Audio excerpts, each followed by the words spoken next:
Pasta 24. Capítulo 24. No dia 20 deste mês, vendo que nos era absolutamente impossível subsistir à força de avelãs, cujo uso nos causava as torturas mais atrozes, resolvemos fazer uma desesperada tentativa de descer o declive sul da colina. Desse lado, a parede do precipício era uma espécie de pedra-sabão das mais tenras, embora quase perpendicular em toda a sua extensão, uma profundidade de 150 pés pelo menos, e em vários pontos chegava a formar um ângulo obtuso. Ao cabo de uma longa busca, descobrimos uma extensa saliência cerca de 20 pés abaixo da borda do precipício. Peters logrou saltar-lhe por cima, com todo o auxílio que lhe pude prestar com nossos lenços atados.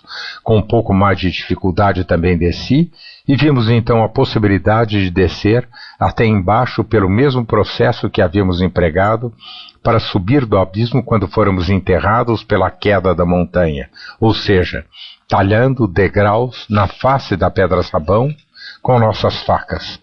O risco extremo da tentativa mal pode ser calculado, mas não havendo outro recurso, resolvemos nos aventurar. Na saliência em que nos achávamos cresciam algumas aveleiras, e a uma delas amarramos a ponta da nossa corda de lenços. Presa a outra ponta à cintura de Peters, eu baixei pela face do precipício até os lenços estarem bem tesos.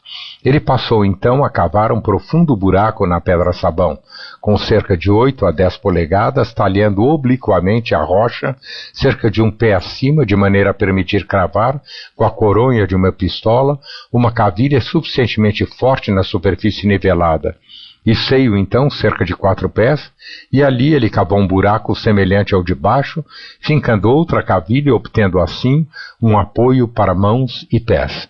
Daí desamarrei os lenços do arbusto, jogando-lhe a ponta, que ele atou a cavilha do buraco superior, deixando-se deslizar suavemente a um ponto 3 pés abaixo daquele em que já estivera, ou seja, do comprimento total dos lenços.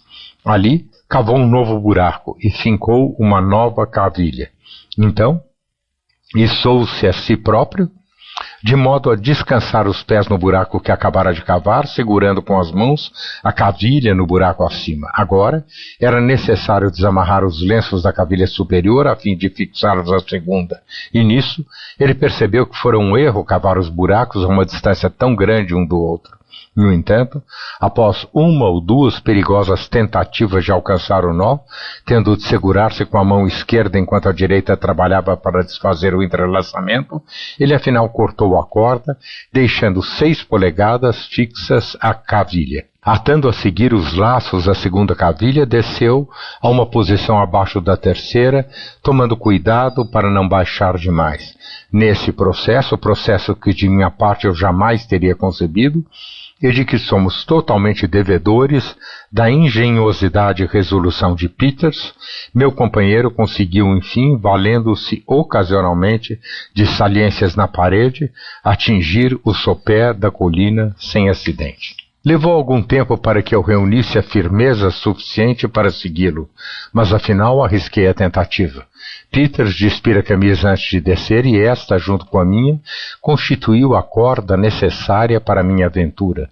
Após ter jogado o mosquete encontrado no abismo, amarrei esta corda aos arbustos e me deixei deslizar rapidamente, esforçando-me pelo vigor dos meus movimentos para banir a ansiedade que de outro modo eu não poderia dominar. Isso respondeu suficientemente bem pelos primeiros 4 ou 5 degraus, mas logo vi minha imaginação agitar-se terrivelmente ao pensar nas vastas profundidades a serem assim descidas e na natureza precária das cavilhas e buracos de pedra-sabão, que eram meu único apoio. Foi em vão que me empenhei em afugentar essas reflexões e manter meus olhos fixos na superfície plana da muralha à minha frente. Quanto mais eu lutava para não pensar, mais vivamente intensos ficavam meus pensamentos e mais horrivelmente distintos. Por fim, chegou a crise da imaginação, tão temível em casos dessa natureza, a crise em que começamos a antecipar as impressões que nos farão, de fato, cair, a nos figurar a náusea, a vertigem e o espasmo derradeiro e o semidesmaio e o amargor final da queda precipitada e perpendicular. E eu vi então que essas imagens criavam suas próprias realidades e que todos os horrores baixavam de fato sobre mim. Senti meus joelhos baterem violentamente um contra o outro, a passo que meus dedos largavam pouco a pouco, mas infalivelmente, seu aferro. Havia um planger em meus ouvidos e eu dizia comigo: é soada a hora da minha morte. E eis que fui consumido pelo irresistível desejo de olhar para baixo. Eu não queria confinar meus olhares à muralha, e com uma emoção alucinada e indefinível, meio de horror, meio de opressão aliviada, mergulhei minha visão abismo abaixo. Por um instante, meus dedos apertaram convulsivamente seu apoio, enquanto com o movimento, a ideia mais diáfana possível da minha salvação flutuou como uma sombra através do meu espírito. No momento seguinte, toda a minha alma foi penetrada de um imenso desejo de cair. Um desejo, uma ânsia, uma paixão absolutamente incontrolável. Soltei de pronto a cavilha e, virando meu corpo para o precipício, permaneci vacilando por um segundo contra sua face nua. Mas deu-se então um rodopio em meu cérebro. Uma voz estridente e fantasmagórica berrava-me aos ouvidos. Uma figura sombria, diabólica, turva, surgiu logo abaixo de mim e, num suspiro, sentindo-me partir o coração, mergulhei em seus braços. Eu desmaiara, e Peters apanhara-me ao cair. Do seu posto no sopé da colina, ele observava meus movimentos e, percebendo o perigo iminente, procurara inspirar-me coragem com toda a sugestão que lhe viesse à cabeça. Mas a confusão do meu espírito era tão grande que me impediu de ouvir o que ele dizia ou sequer de ter consciência de que falava comigo. Afinal, vendo-me oscilar, correu em meu socorro e chegou bem a tempo para me salvar. Tivesse caído de todo o meu peso, a corda de lenços inevitavelmente se teria rompido e eu teria sido precipitado no abismo. Foi Peters que amorteceu a queda, baixando-me com suavidade, de modo a permanecer suspenso sem perigo, até que recobrasse os sentidos. Foi o que se deu ao cabo de 15 minutos. Voltando a mim, meu medo desaparecera por completo. Sentia-me um novo ser e, ainda com um pouco de ajuda do meu companheiro, alcancei o fundo são e salvo. Encontrávamos-nos então a pouca distância da ravina que se tornara a sepultura de nossos amigos e a sul do local onde a colina cedera. O lugar era de caráter singularmente agreste e seu aspecto me trouxe à lembrança as descrições feitas por viajantes daquelas lúgubres regiões que marcam o sítio da devastada Babilônia. Isso sem falar das ruínas da colina desmoronada que formavam a barreira caótica no horizonte norte. A superfície do solo, em toda a outra direção, estava salpicada de vastos túmulos, aparentemente os destroços de estruturas artísticas gigantescas, embora, em detalhe, nenhuma semelhança com a arte pudesse ser descoberta. A escória era abundante, grandes blocos de granito preto entremesclavam-se a outros de marga, nota de rodapé. A marga também era preta, aliás, não notamos nenhuma substância de cor clara na ilha. Fim da nota de rodapé. Ambos granulados de metal. De vegetação não havia traço algum ao longo de toda a desolada área à vista. Vimos alguns escorpiões enormes e diversos répteis que, noutra parte, não se encontram em latitudes elevadas. Como a comida fosse nosso objeto imediato, resolvemos nos dirigir para a costa, distante não mais que meia milha, com vistas a caçar tartarugas, várias das quais observáramos do nosso esconderijo na colina. Tínhamos avançado coisa de 100 jardas, serpenteando cautelosos entre enormes rochas e túmulos, quando, dobrando um ângulo, 5 selvagens lançaram-se sobre nós de uma pequena caverna, deitando Peters por terra com um golpe de clava. Ao cair, todo o bando atirou-se sobre ele para agarrar a vítima, o que me deu tempo para me recuperar do susto. Eu ainda portava o mosquete, mas o cano fora danificado ao cair do precipício, que o joguei de lado por inútil, preferindo confiar nas pistolas que haviam sido cuidadosamente conservadas e se achavam em ordem. Com essas, investi sobre os agressores, disparando uma após a outra em rápida sucessão. 2 selvagens caíram e outro, que estava para trespassar Peters com uma lança, saltou sobre os pés sem levar a cabo seu propósito. Estando meu companheiro assim liberto, não tivemos mais dificuldades. Ele também tinha suas pistolas, mas delas julgou prudente não fazer uso, confiando em sua grande força física, que excedia em muito a de qualquer pessoa que já conheci. Tomando do bastão de um dos selvagens caídos, ele fez saltar o cérebro dos 3 que restavam, matando instantaneamente cada qual com um único golpe da arma, o que nos deixou perfeitos mestres do campo de batalha. Tão rápidos haviam sido esses eventos que mal podíamos acreditar em sua realidade e estávamos de pé junto aos cadáveres numa espécie de contemplação estúpida quando fomos chamados à razão pelo som de gritos na distância. Estava claro que os disparos haviam dado o alarme aos selvagens e que eram remotas nossas chances de não sermos descobertos. Para ganhar novamente a montanha seria necessário dirigir-nos na direção dos gritos, e ainda que conseguíssemos chegar à base, jamais seríamos capazes de subir sem ser vistos. Nossa situação era das mais perigosas e hesitávamos para que lado iniciar a fuga, quando um dos selvagens em que eu atirara, e a quem julgava morto, saltou vivamente sobre os pés e tentou escapar.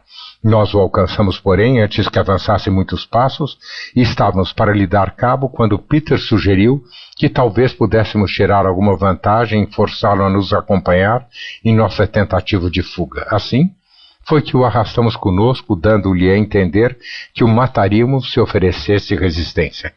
Em poucos minutos ele se tornou perfeitamente submisso e corria ao nosso lado ao avançarmos por entre as rochas em direção à praia.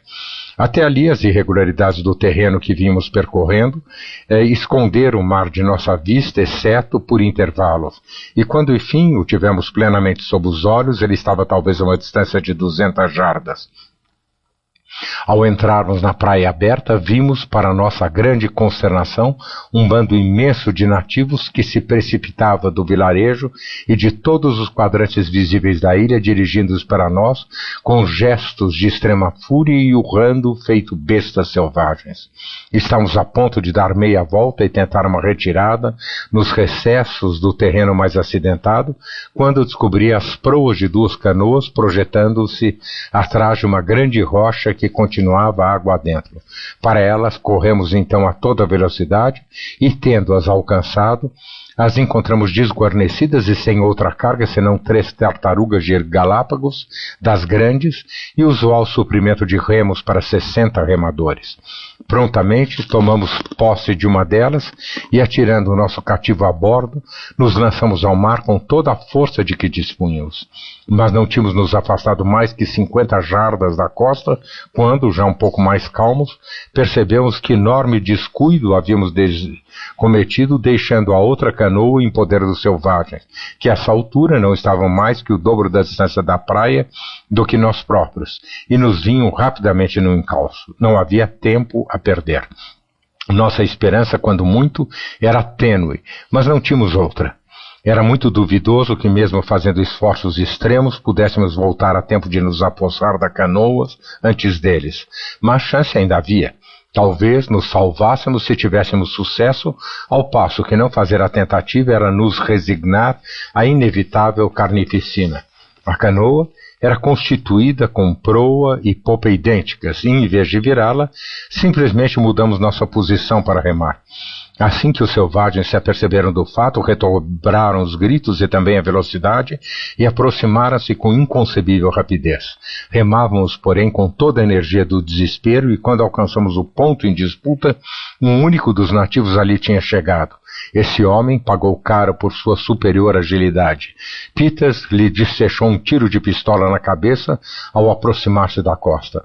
Os mais avançados entre o resto do bando estavam provavelmente aos 20 ou 30 passos de distância quando nos apossamos da canoa. Primeiro, nos esforçamos em rebocá-la, pô-la fora do alcance dos selvagens, mas, encontrando-a firmemente encalhada e não havendo tempo a perder, Peters, de 1 ou 2 golpes vigorosos com a coronha do mosquete, logrou fazer saltar um bom pedaço da proa e de um dos lados. Então partimos.